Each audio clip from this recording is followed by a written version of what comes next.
Several months ago, a few of us took a walk at Bothay State Park on Holy Saturday, the day between Good Friday and Easter. It was Amy's idea. She had been there a few weeks before and said, "This is the place to think about death and new life." And she was right. The first 5 or so minutes of the walk into the hills, nothing seemed out of the ordinary. But then we got to the part that was burned in the glass fire. We began to see the stark black of the ash on the trees and the change in the soil's color and the clearing effect that the fire had had on the land. You could see the line where the firefighters had been able to stop the fire and the big swath of land where they hadn't. It wasn't an easy thing to see, especially after the heaviness of death that we contemplated on Good Friday, just the day before.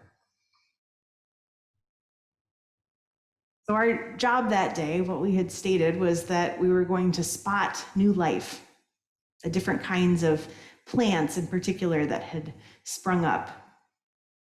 And the kids, of course, were best at it.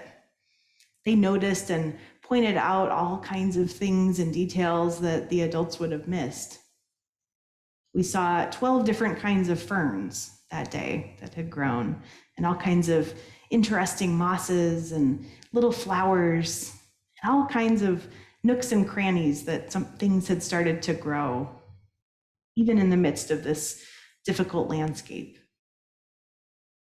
New life in the ashes, right there, the same pattern over and over, just there to be noticed. I've returned to Bothay several times since that weekend. And of course, that same pattern has continued to be there. And that same pattern is there just for us to see. It has been all year, every time we look up into our hills. We here in the valley have had the burden and the privilege of seeing that reality up close this year, over and over again. Some of you have been very, very close to that mysterious truth all year, experiencing the ashes and rebuilding and making life in the midst of them. We've all been living in that paradox, though, to some extent, all year. Ash and new life all the time. I think maybe we always have been, but we can just see it now. It's there for the noticing, right in front of our faces all the time. I don't know about you, but I have found that visual reminder of that truth to be something I've needed during this hard year, something that I've returned to over and over again.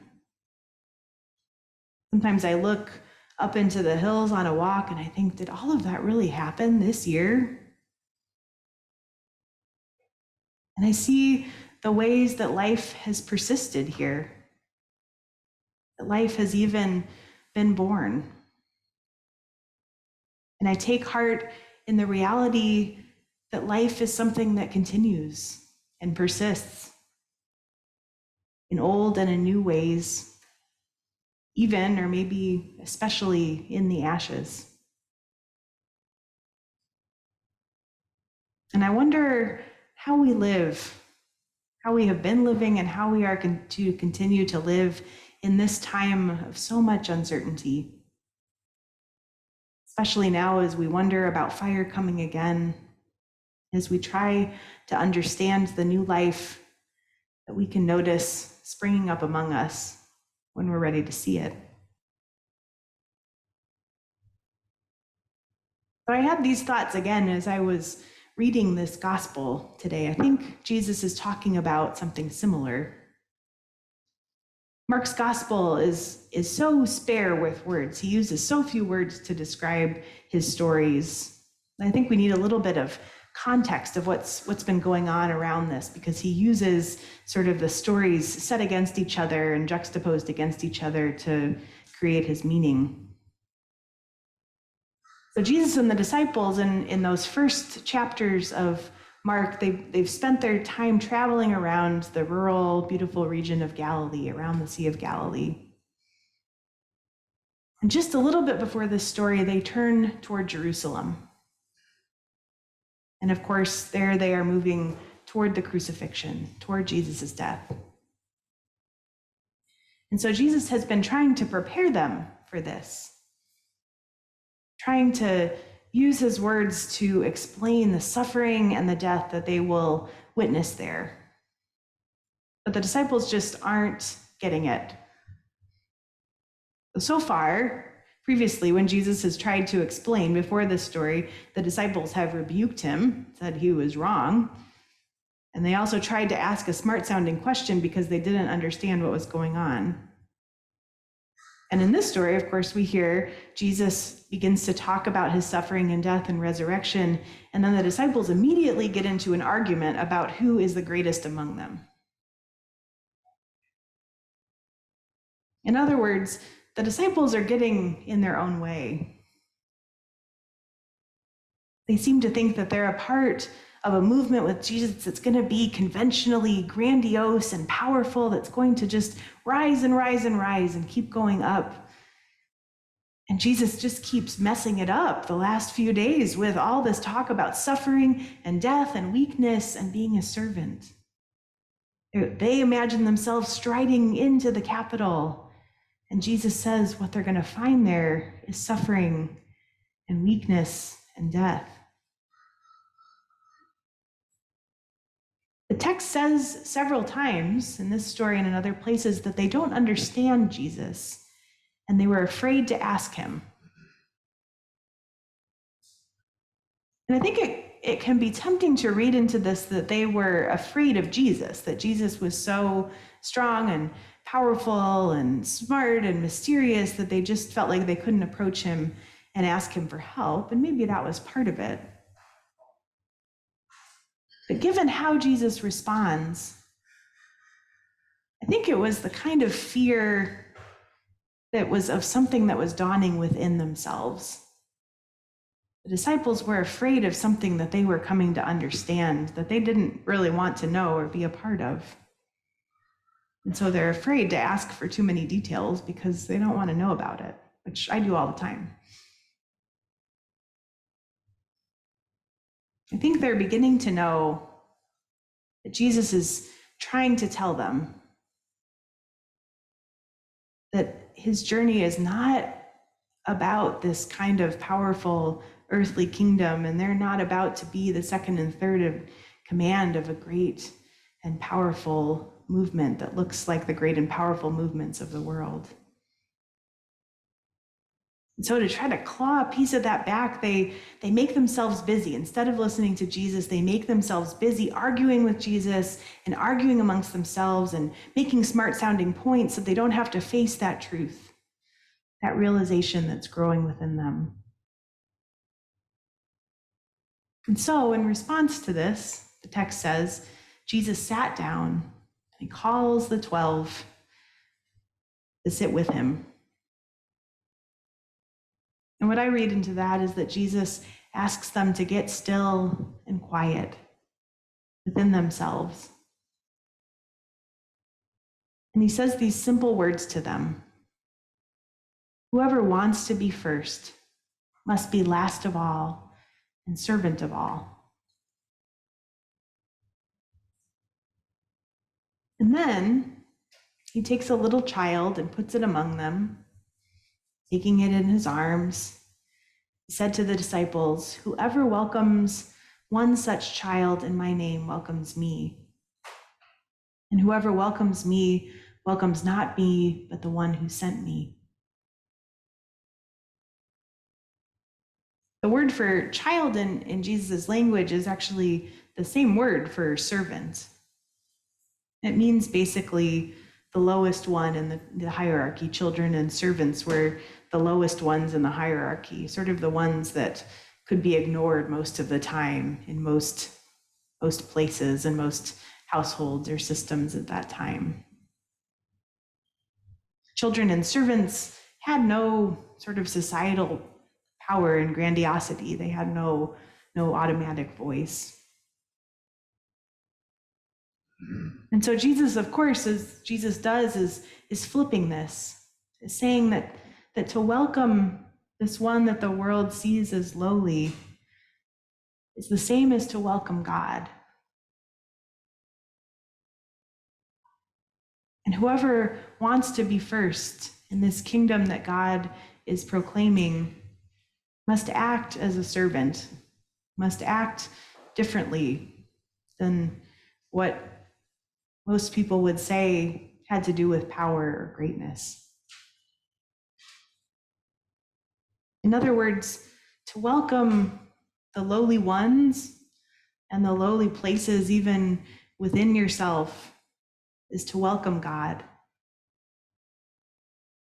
This is what Jesus wants the disciples to get quiet enough to hear, so that they can understand what Jesus has come to earth to do, so that they can understand God's love and message to them.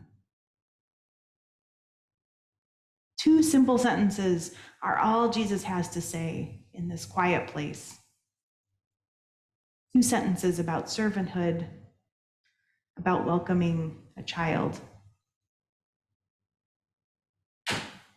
Jesus talks similarly about children in the next chapters. This pattern of the disciples not getting it repeats itself. Jesus goes back to children and he says, receiving the kingdom of God like a little child, that's what you're supposed to do. Listening like a little child is what you're supposed to do.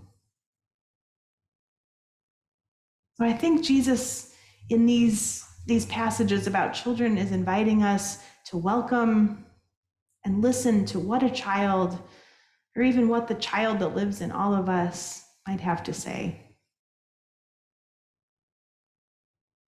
And I think that these 2 simple instructions from Jesus have deep implications for us in our life today as disciples. As we come close and live closely in these mysteries of death and life, and we're trying to figure out how to continue living in them, I think God invites us to get quiet and to listen.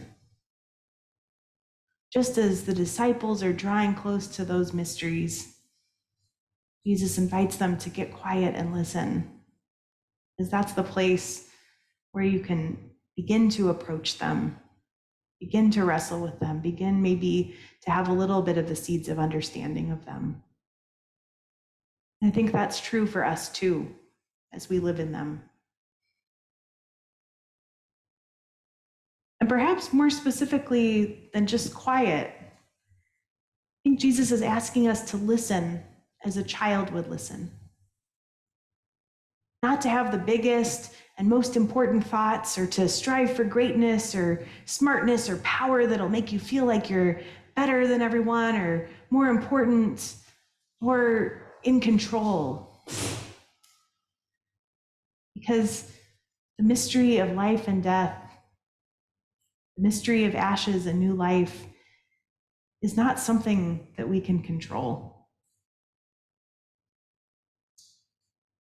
So like a child, Jesus invites us to look for what's most essential, what's in fact right there in front of us to notice. If we can get out of our own way and get out of our big adult heads and our big ideas.